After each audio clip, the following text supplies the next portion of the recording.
मी आलोय पत्र्यावर हे व्ह्यू कसा येतोय बघा.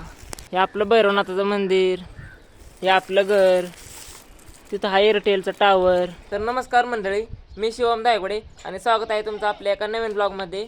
तर आता विषय असा झाला आहे की मी आता चाललोय रानात एका कामानिमित्त. आणि तो चिंक्या आमच्या घरी आला, त्याचा मित्र कोणी त्याला वाटते इथंच लपलाय. त्याला सांगतोय बाबा घरी जा. अरे नाही चिंक्या इथं कोण.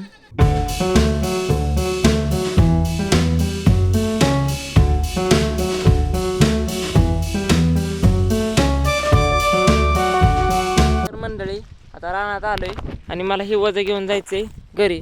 तर तिकडं मम्मीने बोलावलंय, तिकडून आलो आता जाऊन.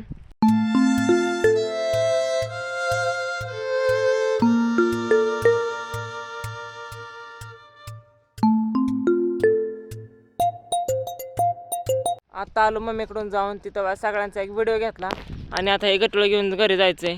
आता हे वज ठेवलंय गाडीव, आता निघालो घरी. तर मंडळी घरी आलोय, गाडी लावली इथं आणि गाडी तर व्हायचं त्या वाज्यामुळं भरली या. अशी झाडून साफ करावी लागल आणि गटळ ठेवलंय तिथं. तर मंडळी आता हे पोरं आलेली मला बॅट बॉल खेळायला बोलवायला. आता चाललोय बॅट बॉल खेळायला. तर मंडळी आता आलोय घरी. लय दिवसांना क्रिकेट खेळायला गेल्यामुळे आता लय पाय बी दुखायला लागल्यात. आता परत मला ही ह्या पोत्यामध्ये पत्र्या वाळत घातली, पात भरून काढायची, कारण इकडं आज पाऊस आल्यावानी वाटतो या. ही घेतलं पोतं, थोडी सगळी पात मला भरायची या ह्या पोत्यामध्ये. आता हे ढगबाग कसं झालं या, एकदम पावसाचं वातावरण झालंय. आणि मी आलोय पत्र्यावर हे व्ह्यू कसा येतोय बघा. हे आपलं भैरवनाथाचं मंदिर, हे आपलं घर, तिथं हा एअरटेलचा टावर.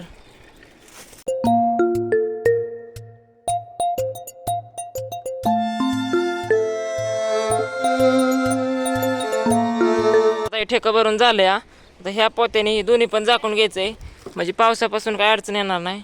तर आता उतरलोय मी पत्र्यावरून खाली. आता परत मला रानात जायचंय, गावात आणाय. आता आलो इथं, मम्मी गेल्यात आता घरी. आता हे गटळ घेऊन जायचंय मला. तर मंडळी मी आता चाललोय गाडीवरून घरी. तर इथे भेटली दिदी, आता दिदीला घेऊन जायचंय. तर आता मी घरी पोचलोय, गवताचं वज ठेवलं इथं.